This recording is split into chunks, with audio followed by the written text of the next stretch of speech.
Assalamualaikum warahmatullahi wabarakatuh. Perkenalkan, nama saya Mira Agustina.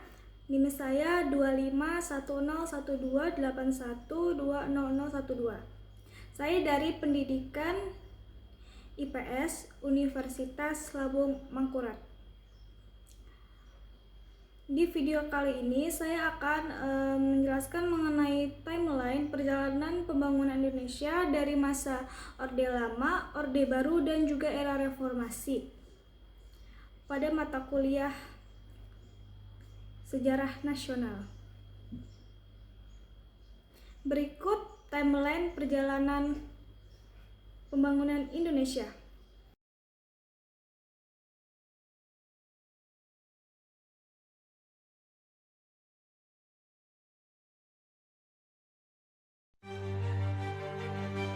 Masa Orde Lama dipimpin oleh Presiden Soekarno.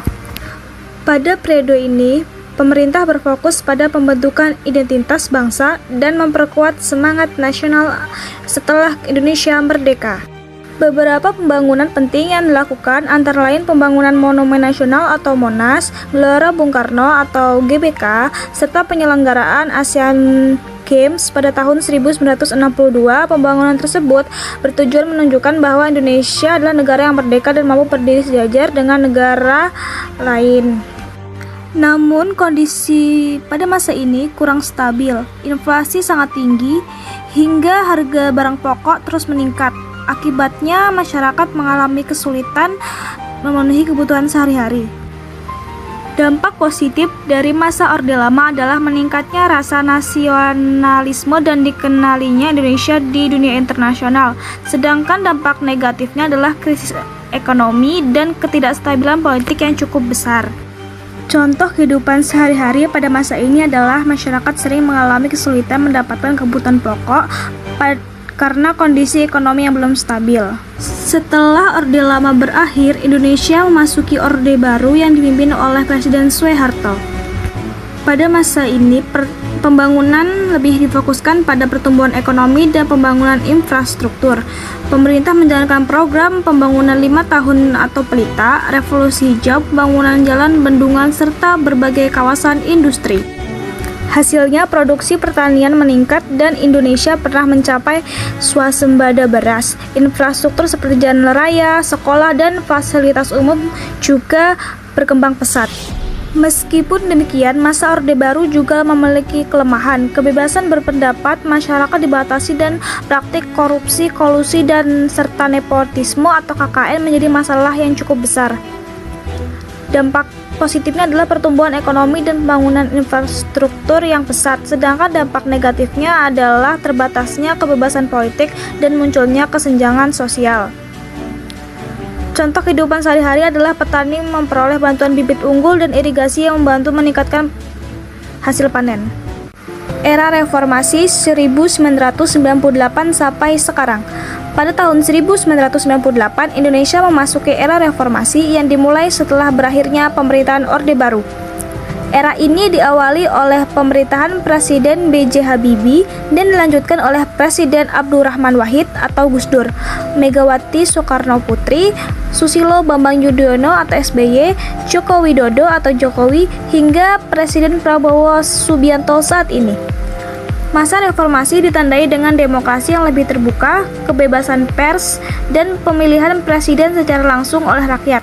Pemerintahan juga menerapkan otonomi daerah serta melakukan berbagai reformasi dalam bidang politik, hukum, dan birokrasi untuk meningkatkan kualitas pelayanan publik dan pemerintahan yang lebih transparan. Selain itu, perkembangan teknologi dan internet membawa perubahan besar dalam kehidupan masyarakat. Informasi dapat diperoleh dengan cepat, komunikasi menjadi lebih mudah, dan berbagai aktivitas seperti belajar, bekerja, berbelanja, hingga mengakses layanan pemerintah dapat dilakukan secara digital. Dampak positif reformasi adalah meningkatnya kebebasan berpendapat, berkembangnya demokrasi, kemajuan teknologi, serta meningkatnya akses pendidikan dan informasi. Namun terdapat juga dampak negatif seperti penyebaran hoaks, konflik politik di media sosial, kesenjangan digital, dan korupsi yang masih menjadi tantangan bagi Indonesia. Contoh kehidupan sehari-hari pada masa reformasi adalah siswa dapat belajar melalui internet, mengikuti kelas daring, mengakses perpustakaan digital, dan memperoleh informasi dengan mudah menggunakan smartphone serta media sosial. Timeline perjalanan pembangunan Indonesia dari Orde Lama, Orde Baru hingga Reformasi. Orde Lama terjadi pada tahun 1945 sampai 1966. Profil pemerintahannya Presiden Soekarno. Sistem pemerintahan berubah dari demokrasi parlementer menuju demokrasi terpemimpin. Ciri utamanya yaitu nasionalismenya kuat, politik lebih dominan dibanding ekonomi, Indonesia aktif dalam gerakan anti-kolonialisme. Program atau kebijakan yaitu demokrasi terpemimpin pada tahun 1959, pembangunan Monumen Nasional atau Monas, penyelenggaraan Asian Games pada 1962, pembangunan Gelora Bung Karno. Kondisi ekonomi, inflasi sangat tinggi, nilai mata uang menurun, kebutuhan pokok sulit diperoleh. Dampak positif meningkatkan semangat nasionalisme, Indonesia dikenal dunia internasional. Banyak pembangunan simbol kebangsaan. Dampak negatif yaitu krisis ekonomi, inflasi mencapai ratusan persen, ketidakstabilan politik. Narasi singkat pada masa Orde Lama, pemerintahan berfokus membangun identitas bangsa Indonesia. Setelah merdeka, banyak proyek besar dibangun sebagai simbol kebanggaan nasional, tetapi kondisi ekonomi masyarakat masih mengalami kesulitan. Berikut adalah gambar Soekarno dan sebenarnya ada kode QR. Kalian bisa scan, itu ada video mengenai Orde Lama, yaitu tentang pidato Soekarno pada pembangunan Indonesia. Masa Orde Baru terjadi pada tahun 1966 sampai 1998. Profil pemerintahan yaitu Presiden Soeharto. Karakteristiknya itu menekankan stabilitas politik, fokus pada pertumbuhan ekonomi, pemerintahan sangat terpusat. Program atau kebijakan yaitu Pelita program 5 tahun, Revolusi Hijau, program transmigrasi, pembangunan jalan, bendungan, dan industri. Kemajuan yaitu produksi beras meningkat, infrastruktur berkembang, dan kemiskinan menurun pada beberapa periode. Dampak positifnya yaitu pertumbuhan ekonomi tinggi, infrastruktur berkembang pesat, Indonesia sempat mencapai swasembada beras. Dampak negatif yaitu korupsi, kolusi, dan nepotisme atau KKN. Lalu kebebasan berpendapat itu dibatasi. Lalu kesenjangan sosial meningkat.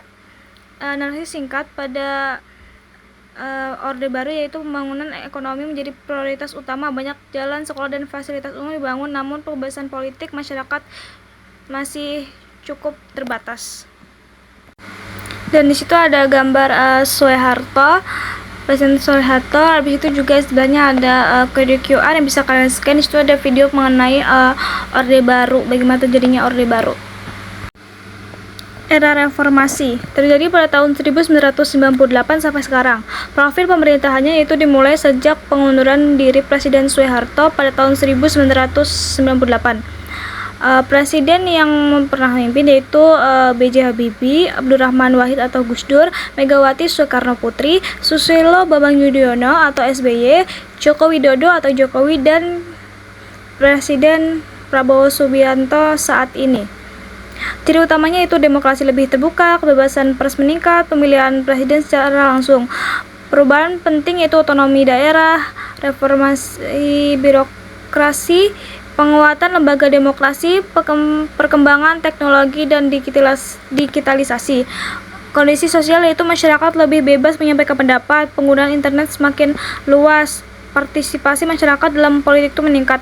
Dampak positifnya itu demokrasi berkembang, kebebasan pers meningkat, teknologi dan pendidikan berkembang. Dampak negatif yaitu penyebaran hoax, konflik politik di media sosial, korupsi masih menjadi masalah. Narasi singkat yaitu dalam era reformasi membawa perubahan besar dalam kehidupan pola politik Indonesia. Masyarakat memiliki kebebasan yang lebih luas untuk menyampaikan pendapat dan memilih pemimpin secara langsung. Berikut ada video kode QR yang bisa kalian scan, itu ada video mengenai era reformasi.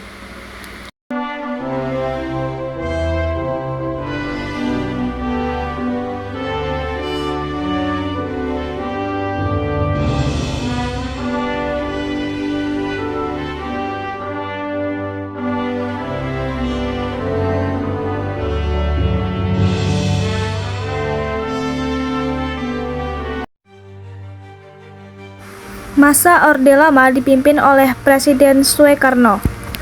Pada periode ini, pemerintah berfokus pada pembentukan identitas bangsa dan memperkuat semangat nasional setelah Indonesia merdeka. Beberapa pembangunan penting yang dilakukan antara lain pembangunan Monumen Nasional atau Monas, Gelora Bung Karno atau GBK, serta penyelenggaraan Asian Games pada tahun 1962.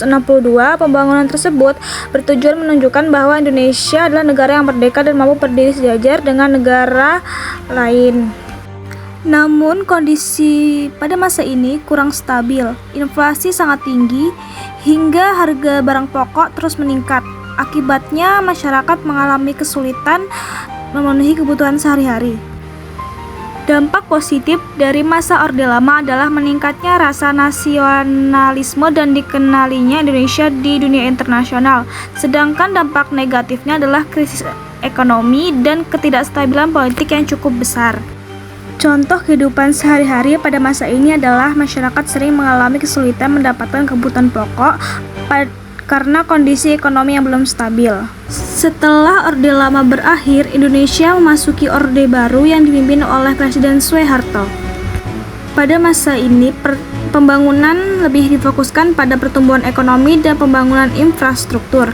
Pemerintah menjalankan program pembangunan 5 tahun atau Pelita, Revolusi Hijau, pembangunan jalan, bendungan, serta berbagai kawasan industri. Hasilnya, produksi pertanian meningkat dan Indonesia pernah mencapai swasembada beras. Infrastruktur seperti jalan raya, sekolah, dan fasilitas umum juga berkembang pesat. Meskipun demikian, masa Orde Baru juga memiliki kelemahan. Kebebasan berpendapat masyarakat dibatasi dan praktik korupsi, kolusi, dan serta nepotisme atau KKN menjadi masalah yang cukup besar. Dampak positifnya adalah pertumbuhan ekonomi dan pembangunan infrastruktur yang pesat, sedangkan dampak negatifnya adalah terbatasnya kebebasan politik dan munculnya kesenjangan sosial. Contoh kehidupan sehari-hari adalah petani memperoleh bantuan bibit unggul dan irigasi yang membantu meningkatkan hasil panen. Era Reformasi 1998 sampai sekarang. Pada tahun 1998, Indonesia memasuki era reformasi yang dimulai setelah berakhirnya pemerintahan Orde Baru. Era ini diawali oleh pemerintahan Presiden B.J. Habibie dan dilanjutkan oleh Presiden Abdurrahman Wahid atau Gus Dur, Megawati Soekarno Putri, Susilo Bambang Yudhoyono atau SBY, Joko Widodo atau Jokowi, hingga Presiden Prabowo Subianto saat ini. Masa reformasi ditandai dengan demokrasi yang lebih terbuka, kebebasan pers, dan pemilihan presiden secara langsung oleh rakyat. Pemerintahan juga menerapkan otonomi daerah serta melakukan berbagai reformasi dalam bidang politik, hukum, dan birokrasi untuk meningkatkan kualitas pelayanan publik dan pemerintahan yang lebih transparan.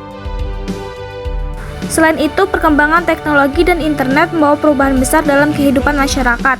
Informasi dapat diperoleh dengan cepat, komunikasi menjadi lebih mudah, dan berbagai aktivitas seperti belajar, bekerja, berbelanja, hingga mengakses layanan pemerintah dapat dilakukan secara digital. Dampak positif reformasi adalah meningkatnya kebebasan berpendapat, berkembangnya demokrasi, kemajuan teknologi, serta meningkatnya akses pendidikan dan informasi. Namun terdapat juga dampak negatif seperti penyebaran hoaks, konflik politik di media sosial, kesenjangan digital, dan korupsi yang masih menjadi tantangan bagi Indonesia. Contoh kehidupan sehari-hari pada masa reformasi adalah siswa dapat belajar melalui internet, mengikuti kelas daring, mengakses perpustakaan digital, dan memperoleh informasi dengan mudah menggunakan smartphone serta media sosial. Sekian video dari saya. Saya ucapkan wassalamualaikum warahmatullahi wabarakatuh.